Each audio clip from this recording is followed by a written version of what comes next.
ಎಲ್ರಿಗೂ ನಮಸ್ಕಾರ. This is session number 54 pertaining to the subject organizational behavior. And in this session, we are going to discuss about the topic job-related socio-technical and structural OD interventions. So, ಈ ಒಂದು session ಈ ಯೂನಿಟ್ಟಿನ ಕೊನೆಯ session ಆಗಿರುತ್ತೆ. ಇದರಲ್ಲಿ ನಾವು job related ಮತ್ತೆ socio technical and structural ಓಡಿ interventions, ಓಡಿ ಟೆಕ್ನಿಕ್ಸ್ ಏನಿದೆಯೋ ಅದರ ಬಗ್ಗೆ ಸುವಿಸ್ತಾರವಾಗಿ ತಿಳ್ಕೊಳ್ತೀವಿ.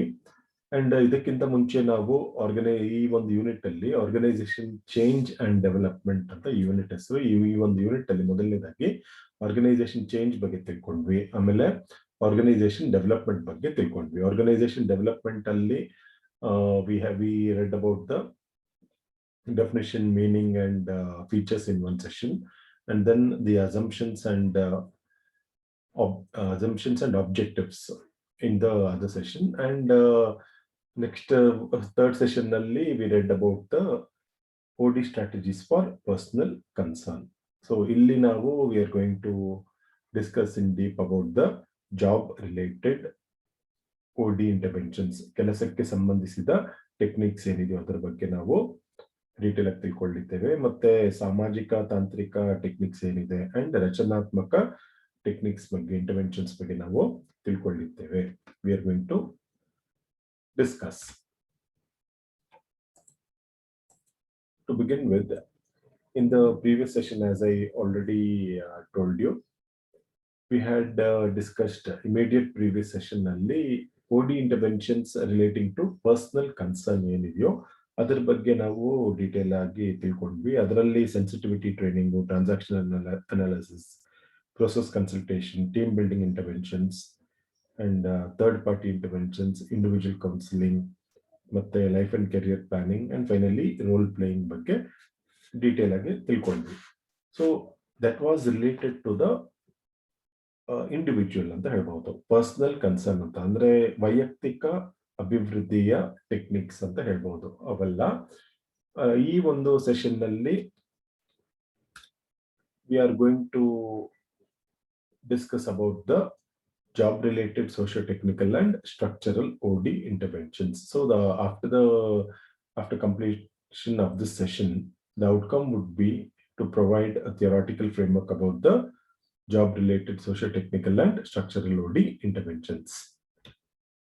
And ಮೊದಲನೇದಾಗಿ we are going to discuss about job-related OD interventions. Job-related ಅಂತ ಹೇಳಿದ್ರೆ ಕೆಲಸಕ್ಕೆ ಸಂಬಂಧಿಸಿದ ಟೆಕ್ನಿಕ್ಸ್ ಅಂತ ಹೇಳ್ಬೋದು. ಸೊ ಮೊದಲನೇದಾಗಿ ಅದರಲ್ಲಿ ಟಾಸ್ಕ್ ವರ್ಕ್ ಫ್ಲೋ ಮತ್ತೆ ಎರಡನೇದು ಜಾಬ್ ಇವ್ಯಾಲ್ಯೂಯೇಷನ್, ಮೂರನೇದು job ರೀಡಿಸೈನಿಂಗ್. Work flow, job evaluation and job ರೀಡಿಸೈನಿಂಗ್. ಮೊದಲನೇದು ವರ್ಕ್ ಫ್ಲೋ ಅಂತ ಹೇಳಿದ್ರೆ ಕೆಲಸದ ಹರಿವು ಅಂತ ಹೇಳ್ತಾರೆ. ಸೊ ಇದರಲ್ಲಿ in highly technological environment every job has to be reviewed periodically to ensure the job has the attributes of task identity, meaningfulness, task significance and autonomy. So ಒಂದು technological environment ಪರಿಸರದಲ್ಲಿ, ತಂತ್ರಜ್ಞಾನ ಪರಿಸರದಲ್ಲಿ ಪ್ರತಿಯೊಂದು ಹುದ್ದೆ, ನಾವು ವ್ಯಕ್ತಿನ ಇಲ್ಲಿ ನಾವು ರಿವ್ಯೂ ಮಾಡ್ತಾ ಇಲ್ಲ. ಇದು ಒಂದು ಹುದ್ದೆ ಇರುತ್ತಲ್ಲ, ಆ ಹುದ್ದೆ ಒಂದು ವರ್ಕ್ ಇರುತ್ತಲ್ಲ, ಆ ಒಂದು ವರ್ಕ್ ಅನ್ನ ನಾವು ರಿವ್ಯೂ ಮಾಡ್ತೀವಿ. So that it has the attributes ಅಂತ ಹೇಳಿದ್ರೆ ಗುಣಗಳು, ಯಾವ್ಯಾವ ಗುಣಗಳು ಇರಬೇಕು ಒಂದು ಕೆಲಸಕ್ಕೆ. ಟಾಸ್ಕ್ ಐಡೆಂಟಿಟಿ ಅಂತ ಹೇಳಿದ್ರೆ ಕಾರ್ಯದ ಗುರುತು ಅಂತ ಹೇಳ್ಬೋದು. ಈ ಟಾಸ್ಕ್ ಐಡೆಂಟಿಟಿ ಅಂದ್ರೆ ಏನು ಅಂತ ಹೇಳಿದ್ರೆ it should identify the whole from its inception to its completion ಅಂತ ಹೇಳ್ತಾರೆ. ಅಂದ್ರೆ ಒಂದು ಜಾಬ್ ಏನಿದೆಯೋ it should identify the whole process ಅಂತ ಹೇಳ್ಬೋದು. ಅಂದ್ರೆ ಸ್ಟಾರ್ಟಿಂಗ್ ಇಂದ ಕಂಪ್ಲೀಟ್ ವರೆಗೂ ಆ ಕೆಲಸದಲ್ಲಿ ಏನೆಲ್ಲ ಕೆಲಸಗಳು ಮಾಡಬೇಕಾಗತ್ತೋ, ಆ ಒಂದು ಕೆಲಸದಲ್ಲಿ what are the things we have to do ಅನ್ನೋದನ್ನ ಡೀಟೇಲ್ ಆಗಿ ಸ್ಟಾರ್ಟಿಂಗ್ ಇಂದ ಕಂಪ್ಲೀಷನ್ ಆಗೋವರೆಗೂ ಆ ಒಂದು ಸೀರೀಸ್ ಆಫ್ ಆಕ್ಟಿವಿಟೀಸ್ ಏನಿದೆಯೋ ಅದನ್ನ ಹೇಳ್ಬೇಕಾಗತ್ತೆ. That is task identity. ಯಾಕೆ ಇದು ಇಂಪಾರ್ಟೆಂಟ್ ಅಂತ ಹೇಳಿದ್ರೆ it is necessary because a worker identifies himself with the job and derives a greater satisfaction ಅಂತ ಹೇಳ್ಬೋದು. ಸೊ ಅದರಲ್ಲಿ ಏನೆಲ್ಲ ಒಂದು ಆಕ್ಟಿವಿಟೀಸ್ ಇದೆಯೋ ಬಿಗಿನಿಂಗ್ ಇಂದ ಎಂಡ್ ವರೆಗೂ ಕಂಪ್ಲೀಟ್ ಆಗಿ ಗೊತ್ತಿರಬೇಕು ಒಂದು ಕೆಲಸದ ಬಗ್ಗೆ. ಉದಾಹರಣೆಗೆ ಮ್ಯಾನೇಜರ್ ವರ್ಕ್ ಅಂತ ಹೇಳಿದ್ರೆ what are the task identity ನಾವು ಯಾವ ರೀತಿ ಮಾಡ್ತೀವಿ ಅಂತ ಹೇಳಿದ್ರೆ ಫ್ರಮ್ ದ ಬಿಗಿನಿಂಗ್ ಮ್ಯಾನೇಜರಿನ ಕೆಲಸ ಎಲ್ಲಿಂದ ಆರಂಭ ಆಗುತ್ತೆ ಮತ್ತೆ ಎಲ್ಲಿ ಮುಗಿಯುತ್ತೆ ಅನ್ನೋದು ಡೀಟೇಲ್ ಆಗಿ ಟಾಸ್ಕ್ ಐಡೆಂಟಿಫೈ ಮಾಡಿರ್ಬೇಕು ನಾವು. ಮತ್ತೆ ಸಪೋಸ್ ವರ್ಕರ್ಸ್ ಲೆವೆಲ್ ಅಲ್ಲಿ ಯಾರಾದ್ರೂ ಒಬ್ಬರ ಒಂದು ಮಿಷಿನ್ ಆಪರೇಟರ್ ಇರ್ತಾರೆ, ಅವರ ಒಂದು ಟಾಸ್ಕ್ ಐಡೆಂಟಿಟಿ ಏನಿರುತ್ತೆ, ಮಿಷಿನ್ ಸ್ವಿಚ್ ಮಾಡಿ ಬಂದು ಅವರು ಕೆಲಸಕ್ಕೆ ಯಾವಾಗ ಹಾಜರಾಗ್ತಾರೋ ಅಲ್ಲಿಂದ ಹಿಡಿದು ಮನೆಗೆ ಯಾವಾಗ ಹೊರಡುತ್ತಾರೋ ಅಲ್ಲಿಯವರೆಗೂ ಕಂಪ್ಲೀಟ್ ಅವರ ಒಂದು ಆಕ್ಟಿವಿಟಿ ಏನಿರುತ್ತೋ ಟಾಸ್ಕ್ ಏನಿರುತ್ತೋ ಆ ಒಂದು ಟಾಸ್ಕ್ ಅನ್ನ ಕಾರ್ಯ ಅಂತೀವಿ. ಟಾಸ್ಕ್ ಅಂದ್ರೆ ಅದನ್ನ ಐಡೆಂಟಿಫೈ ಮಾಡಿ ಆ ಒಂದು ಟಾಸ್ಕ್ ಐಡೆಂಟಿಟಿ ಕೊಡ್ಲೇಬೇಕಾಗತ್ತೆ. That is task identity. So ಇವೆಲ್ಲ ಅಟ್ರಿಬ್ಯೂಟ್ಸ್ ಅಂದ್ರೆ ವರ್ಕ್ ಫ್ಲೋದಲ್ಲಿ ಇವೆಲ್ಲ ಭಾಗಗಳು. ಎರಡನೇದು ಮೀನಿಂಗ್ಫುಲ್ನೆಸ್ ಅಂತ, ಅರ್ಥಪೂರ್ಣತೆ ಅಂತ ಹೇಳ್ಬೋದು ನಾವು. While designing a job due care should be taken that every job should involve skill variety. ಅಂದ್ರೆ ಕೌಶಲ್ಯ ವೈವಿಧ್ಯತೆ ಏನಿದೆಯೋ ಅದು ಇಟ್ ಶುಡ್ ಇನ್ವಾಲ್ವ್. ಕೌಶಲ್ಯ ವೈವಿಧ್ಯತೆ ಪ್ರತಿಯೊಂದು ಜಾಬ್ ಅಲ್ಲೂ ಇರಬೇಕು. And the job should encompass use of abilities of individuals. It should not be of routine nature. So ಯಾವುದೇ ಒಂದು ಕೆಲಸವನ್ನ ನಾವು ತಗೊಂಡಾಗ ಆ ಕೆಲಸ ಅನ್ನೋದು ರೂಟೀನ್ ನೇಚರ್ ಇರಬಾರ್ದು. ಮತ್ತೆ ಆ ಒಂದು ಏನಿದೆಯಾ ಕೆಲಸದ it should encompass use of abilities of individuals. Maximum ಒಬ್ಬ ವ್ಯಕ್ತಿ ಯಾರಲ್ಲಿ ಆ ಕೆಲಸ ಮಾಡಕ್ ಬರ್ತಾನೋ ಅವನ ಒಂದು ಕಂಪ್ಲೀಟ್ ಕೆಪಾಸಿಟಿಯನ್ನ ಯೂಸ್ ಮಾಡೋ ತರ ಇರ್ಬೇಕಾಗತ್ತೆ. Next task significance. Task significance ಅಂತ ಹೇಳಿದ್ರೆ ಕಾರ್ಯ ಮಹತ್ವ ಅಂತ. Employees will derive maximum satisfaction if the job they are doing is of great significance. ಅಂದ್ರೆ ಒಂದು ಕಾರ್ಯ ಮಹತ್ವ ಅಂತ ಹೇಳ್ತೀವಿ. ಅಂದ್ರೆ ಪ್ರತಿಯೊಂದು ಕೆಲಸಕ್ಕೂ ಅದರದೇ ಆದ ಮಹತ್ವ ಇರಬೇಕು. ಇಲ್ಲದಿದ್ರೆ ಏನಾಗ್ಬಿಡುತ್ತೆ, ಕೆಲವೊಂದು ಸಂಸ್ಥೆಗಳಲ್ಲಿ ಯಾರು ಇಂಪಾರ್ಟೆಂಟ್ ಜಾಬ್ಸ್ ನಾನ್ ಇಂಪಾರ್ಟೆಂಟ್ ಜಾಬ್ಸ್ ಅಂತೆಲ್ಲ ಬರುತ್ತೆ. ಸೊ ನಾನ್ ಇಂಪಾರ್ಟೆಂಟ್ ಜಾಬ್ಸ್ ಅಲ್ಲಿ ಅವರಿಗೆ ರೆಸ್ಪೆಕ್ಟ್ ಕಡಿಮೆ ಇರುತ್ತೆ. ಮತ್ತೆ ಎಲ್ಲಿ ಅವರ ಸ್ಟೇಟಸ್ಸು ಮತ್ತೆ ಅವ್ರ ಸ್ಯಾಲ್ರಿ ಎಲ್ಲಾನು ಕಡಿಮೆ ಇರುತ್ತೆ. ಕೇಳಿದ್ರೆ ನೀನು ಯಾವ ರೂಪದಲ್ಲೂ ಯಾವ ರೀತಿಯಲ್ಲೂ ಮತ್ತೆ ಯಾವ ರೂಪದಲ್ಲೂ ನೀನು ಒಂದು ಈ ಏಳಿಗೆಗೆ ನಮ್ಮ ಒಂದು ಸಂಸ್ಥೆ ಏಳಿಗೆಗೆ ಸಹಾಯ ಮಾಡಲ್ಲ. ನಿನ್ನ ಕೆಲಸ ಯಾವುದೇ ರೂಪದಲ್ಲಿ ನಮಗೆ ಸಹಾಯ ಮಾಡಲ್ಲ. ನಾವು ಮಾಡಿದಷ್ಟು ಕೆಲಸ ನೀವ್ ಮಾಡಲ್ಲ ಅನ್ನೋ ತರ ಎಲ್ಲ ನಾವು ಕೇಳ್ತಾ ಇರ್ತೀವಲ್ವಾ. ಸೊ ಆ ತರ ಇರಬಾರ್ದು.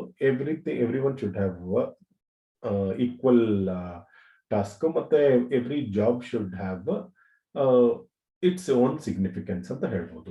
Every job should have its own significance. And next is autonomy. Autonomy ಅಂದ್ರೆ ಸ್ವಾಯತ್ತತೆ ಅಂತ ಹೇಳ್ಬೋದು. ಎಂಪ್ಲಾಯೀಸ್ಗೆ ಅಲ್ಲೊಂದು ಫ್ರೀಡಮ್ ಕೊಡ್ತಾರೆ. So employees should enjoy autonomy when they are performing. Freedom of action, decision making and discretion in scheduling a job adds to the organisational development efforts. So ಅಲ್ಲಿ ಒಂದು freedom ಇರಬೇಕು. ಅದು ಹೇಳ್ತಾರಲ್ವಾ, ಈಗ ಸ್ವರ್ಗ ಆದ್ರೂ ಫ್ರೀಡಮ್ ಇಲ್ಲ ಅಂದ್ರೆ ನರಕದ ತರನೇ ಇರುತ್ತೆ ಅನ್ನೋ ತರ. ಸೊ ಅಟಾನಮಿ ಅಂದ್ರೆ ಫ್ರೀಡಮ್. ಅವರ ಒಂದು ಡಿಸಿಷನ್ ತಗೊಳಕ್ಕೆ ಸಣ್ಣ ಮಟ್ಟದಲ್ಲಿ ಅವರಿಗೆ ಪವರ್ ಇರಬೇಕು. ಪ್ರತಿಯೊಂದನ್ನು ಕೂಡ ಸೂಪರ್ವೈಸರ್ ಹತ್ರ ಕೇಳೋ ತರ ಇರಬಾರದು. ಕೆಲವೊಂದು ತೀರ್ಮಾನಗಳು ಆ ಜಾಬ್ ಯಾರು ಮಾಡ್ತಾ ಇರ್ತಾರೋ ಅವರೇ ತಗೊಳ್ಳೋ ತರ ಇರಬೇಕು. That is about autonomy. So ಇದು ವರ್ಕ್ ಫ್ಲೋ ರಿಲೇಟೆಡ್. ಎರಡನೇದು ಜಾಬ್ ಇವ್ಯಾಲ್ಯೂಯೇಷನ್ ಅಂದ್ರೆ ಉದ್ಯೋಗ ಮೌಲ್ಯಮಾಪನ ಅಂತ ಹೇಳ್ತೀವಿ ನಾವು. ಜಾಬ್ ಇವ್ಯಾಲ್ಯೂಯೇಷನ್ ಅಂತ ಹೇಳಿದ್ರೆ it is the process of determining the relative worth of the various jobs within the organization so that differential wages may be paid to jobs of different worth. Relative worth of a job means relative value produced ಅಂತ. So ಇಲ್ಲಿ important ಏನಂತ ಹೇಳಿದ್ರೆ ಈ ಒಂದು job ಬಗ್ಗೆ ಮಾತ್ರ ಮಾತಾಡ್ತೀವಿ, ವ್ಯಕ್ತಿಗಳ ಬಗ್ಗೆ ಇಲ್ಲಿ ಮಾತಾಡಲ್ಲ. ಸೊ ಜಾಬ್ ಇವ್ಯಾಲ್ಯೂಯೇಷನ್ ಅಂತ ಹೇಳಿದ್ರೆ determining the relative worth of the various jobs within the organisation.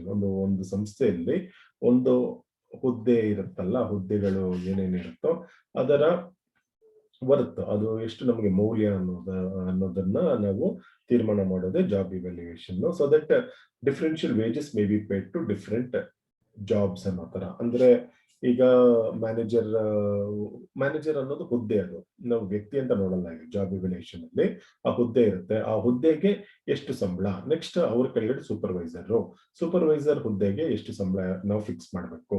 ಆಮೇಲೆ ಇವ್ರ ವರ್ಕರ್ಸ್ ಎಲ್ಲ ಬರ್ತಾರೆ. ವರ್ಕರ್ಸ್ಗೆಲ್ಲ ಎಷ್ಟು ಫಿಕ್ಸ್ ಮಾಡಬೇಕು ಅನ್ನೋ ತರ. ಸಾಧಾರಣವಾಗಿ ಏನಾಗುತ್ತೆ, ಸಾಧಾರಣವಾಗಿ ಯಾವಾಗ್ಲೂ ಮ್ಯಾನೇಜರ್ ಏನು ಅವರ ಸಂಬಳ ಏನಿರುತ್ತೋ ಅದು ಜಾಸ್ತಿ ಇರುತ್ತೆ ಆ ಹುದ್ದೆಗೆ ಜಾಸ್ತಿ ಇರುತ್ತೆ.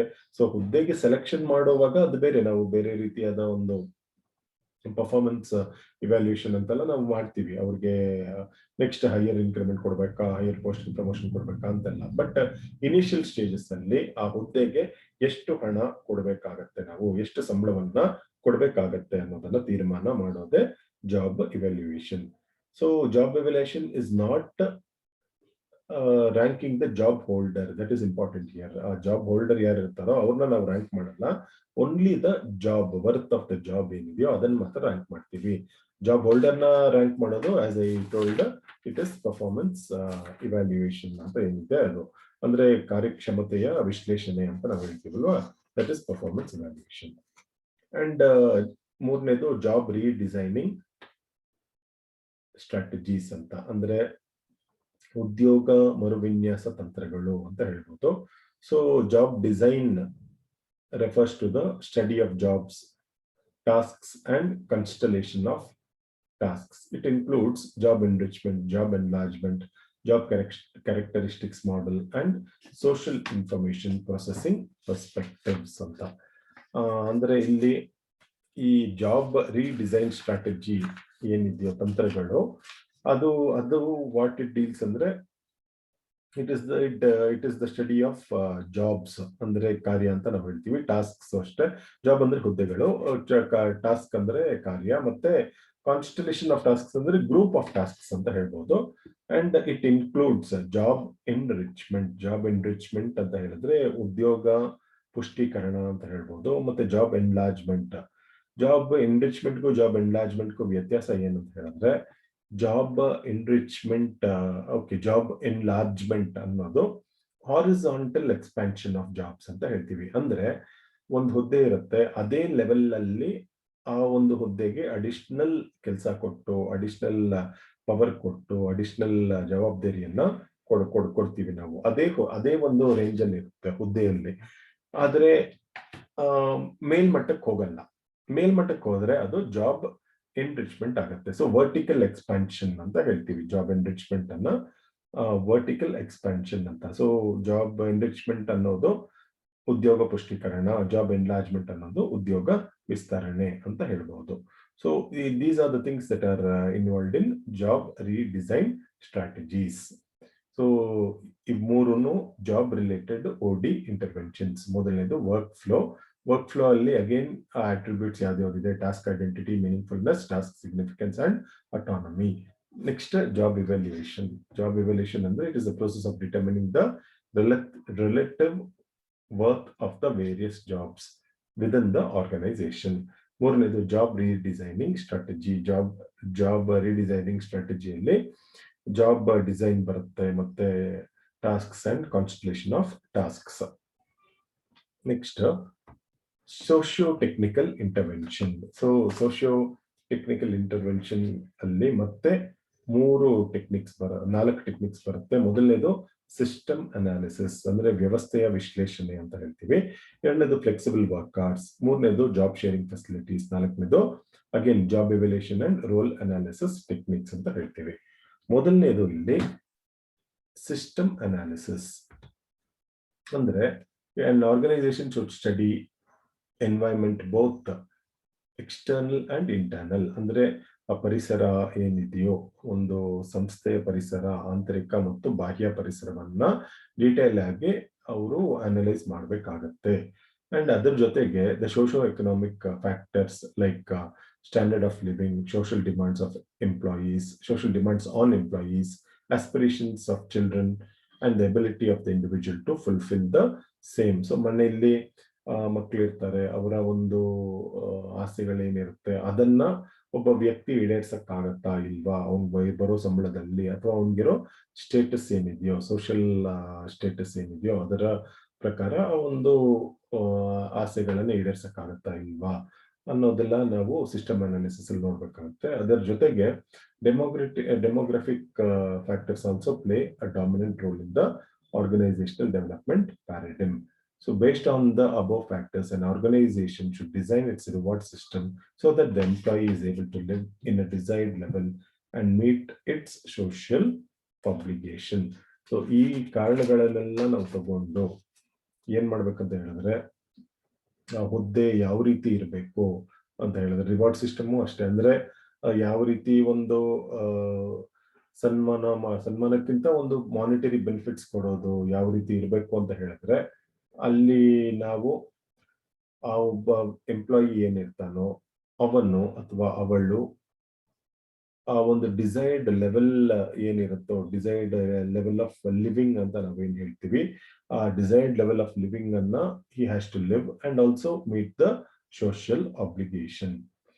ಸೊ ಇದನ್ನ in the light of the above discussion the following systems may be it needs attention ಅಂತ ಹೇಳ್ಬಹುದು. ಯಾವ್ದು ಅಂತ ಹೇಳಿದ್ರೆ, recruitment system, reward system, appraisal system, ಮತ್ತೆ ತರಬೇತಿ ಅಂಡ್ ಟೆಕ್ನಿಕಲ್ ಅಪ್ಗ್ರೇಡೇಷನ್ ಏನಿದೆಯೋ ಅಂಡ್ ಸೋಷಿಯಲ್ ರೆಕಗ್ನಿಷನ್, ಇವೆಲ್ಲನೂ ಕೂಡ ಸಿಸ್ಟಮ್ ಅನಾಲಿಸಿಸ್ ಅಂತ ಹೇಳ್ತೀವಿ.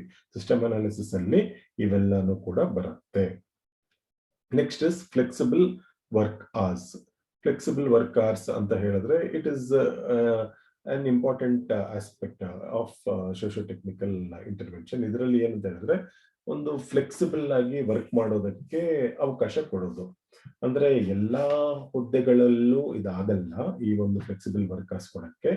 ಎಲ್ಲೆಲ್ಲ ಆಗುತ್ತೋ ಅಲ್ಲಿ ಫ್ಲೆಕ್ಸಿಬಲ್ ವರ್ಕ್ ಅವರ್ಸ್ ಕೊಡ್ಬೇಕು. ಅಂದ್ರೆ ಎಂಪ್ಲಾಯೀಸ್ಗೆ ಚಾಯ್ಸ್ ಕೊಡ್ಬೇಕು. ನೋಡಿ, 8 ಅವರ್ ಡೈಲಿ ನೀವು ವರ್ಕ್ ಮಾಡ್ಬೇಕು, ನೀವು ಯಾವ್ದಾದ್ರು ಚೂಸ್ ಮಾಡಿ, ಯಾವ ಟೈಮ್ ಬರ್ತೀರಾ, ಯಾವ ಟೈಮ್ ಹೋಗ್ತೀರಾ ಅಂತ ನಮ್ಗೆ ಮುಂಚಿತವಾಗ್ಲೇ ಹೇಳಿ ಅಂತ ಹೇಳಿದಾಗ ಫ್ಲೆಕ್ಸಿಬಲ್ ವರ್ಕ್ ಅವರ್ಸ್ ಅಂತ ಬರುತ್ತೆ. ಅದ್ರಲ್ಲಿ ಹಲವಾರು ರೀತಿಗಳಿದೆ.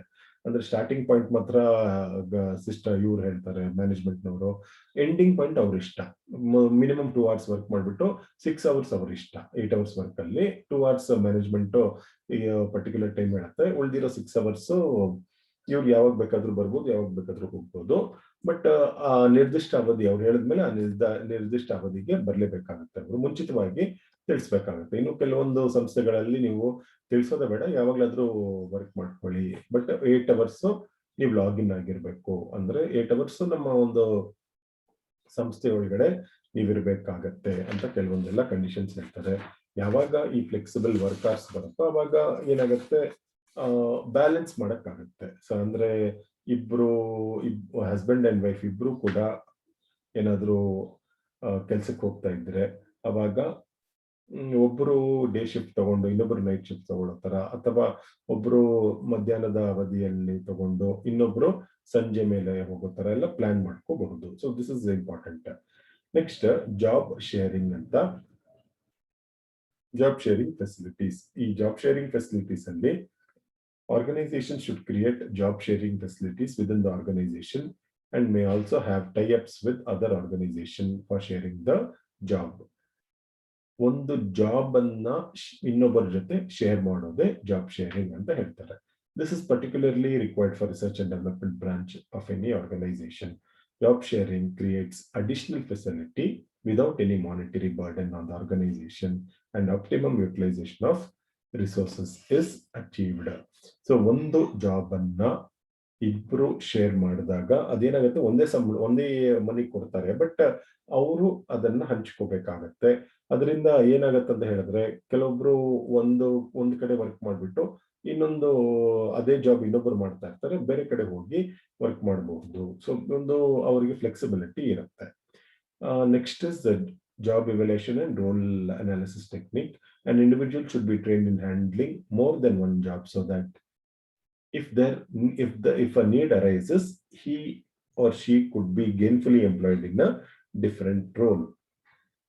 So this is important. ನಾವು ನೋಡ್ತೀವಲ್ವ, ಸಾಧಾರಣವಾಗಿ ಅಂದ್ರೆ ಮೋಸ್ಟ್ ಆಫ್ ದ ಲೆಕ್ಚರರ್ಸ್ ಯಾವ ಸಬ್ಜೆಕ್ಟ್ ನಾದ್ರೂ ತಗೊಳಕ್ಕೆ ಕೇಪಬಲ್ ಇರ್ತಾರೆ. ಬಟ್ ಕೆಲವೊಂದು ಕಾಲೇಜಸ್ ಅಲ್ಲಿ ಏನಾಗುತ್ತೆ ಅಂತ ಹೇಳಿದ್ರೆ, ಕೆಲವೊಂದು ಲೆಕ್ಚರರ್ಸ್ ಒಂದು ಸಬ್ಜೆಕ್ಟ್ ಅನ್ನ ಬಿಟ್ಟು ಬೇರೆ ಸಬ್ಜೆಕ್ಟ್ ತಗೊಳಕ್ಕೆ ಹೋಗೋದೇ ಇಲ್ಲ.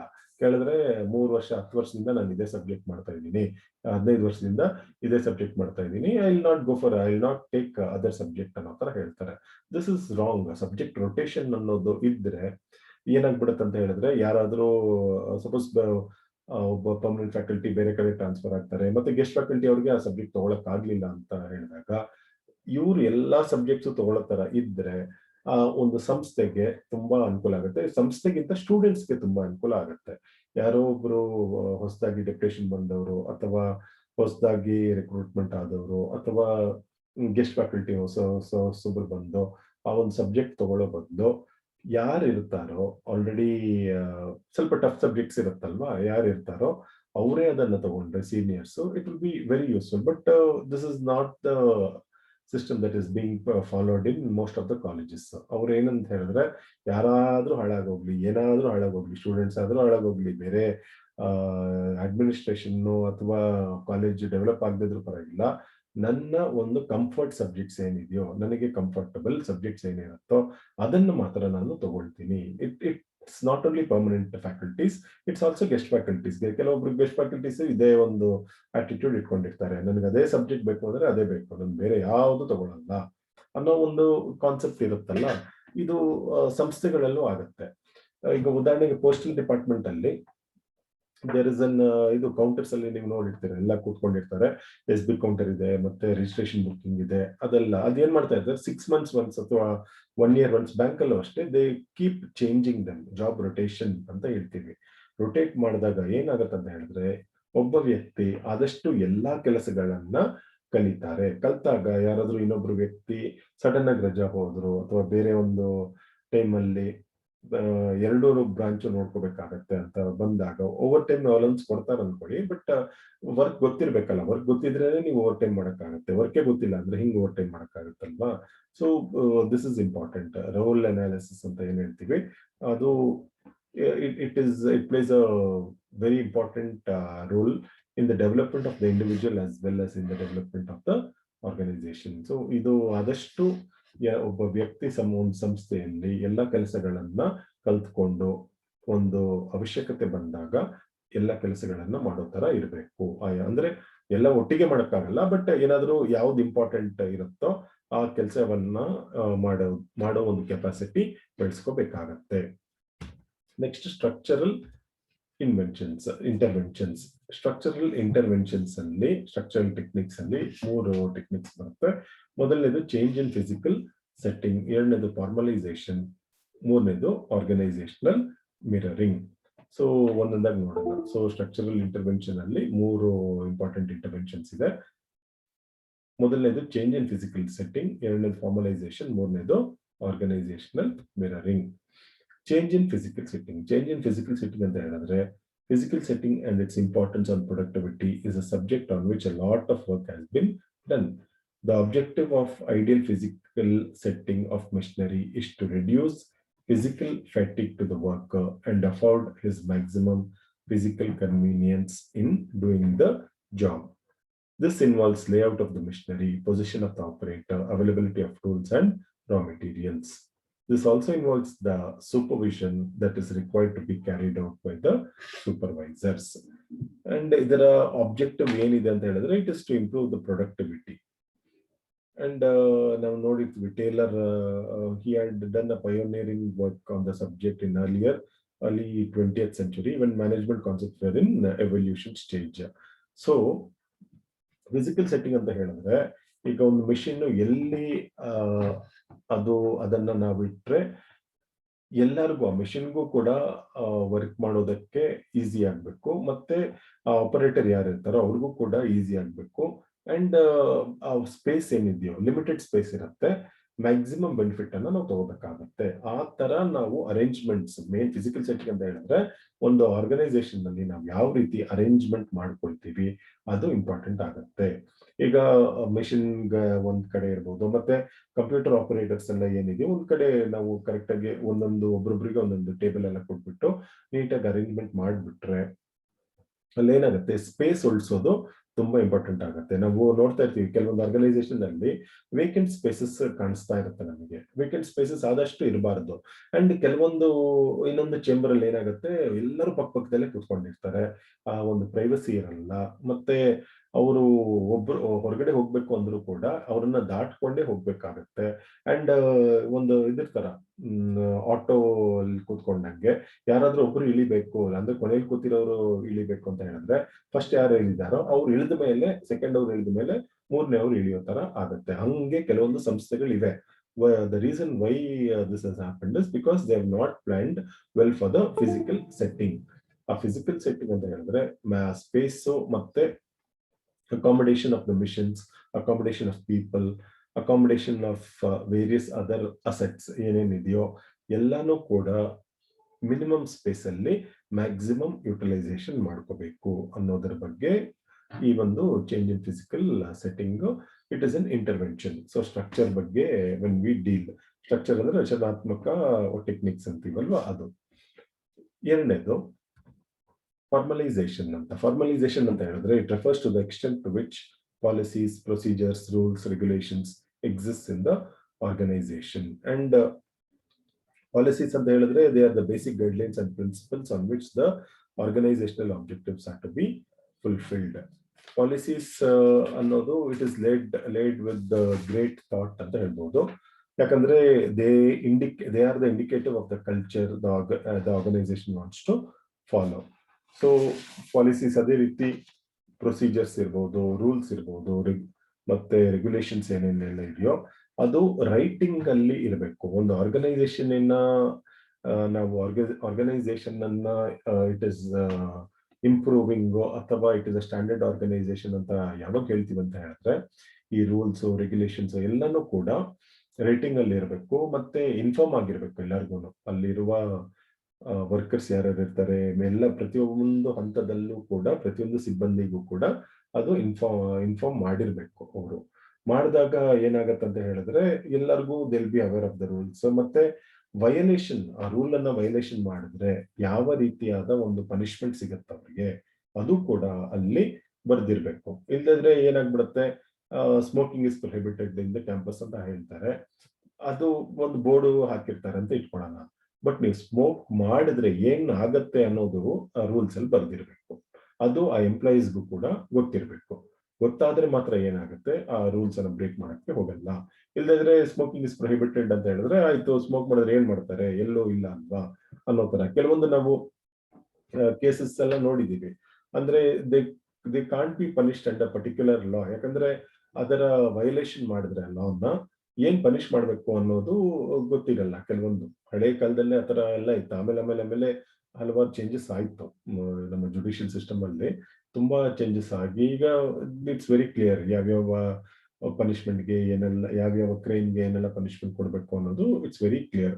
ಸೊ ಫಾರ್ಮಲೈಸೇಷನ್ ಅನ್ನೋದು ಇಟ್ಸ್ ವೆರಿ ಇಂಪಾರ್ಟೆಂಟ್. ಫಾರ್ಮಲ್ ಆಗಿ ಅಂತ ಹೇಳ್ತೀವಿ, ಫಾರ್ಮಲ್ ಆಗಿ ಅಂತ ಹೇಳ್ತೀವಲ್ವಾ. ಸೊ ಒಂದು ರೂಲ್ ಕ್ಲಿಯರ್ ಆಗಿ ಬರ್ದಿರ್ಬೇಕು. ಮತ್ತೆ ಅದರ ಡೀಟೇಲ್ಸ್ ಕೂಡ ಪ್ರೊಸೀಜರ್ಸ್, ಪಾಲಿಸೀಸ್ ಡೀಟೇಲ್ ಆಗಿ ಬರ್ದ್ಬಿಟ್ಟು and it has to be displayed in a prominent place.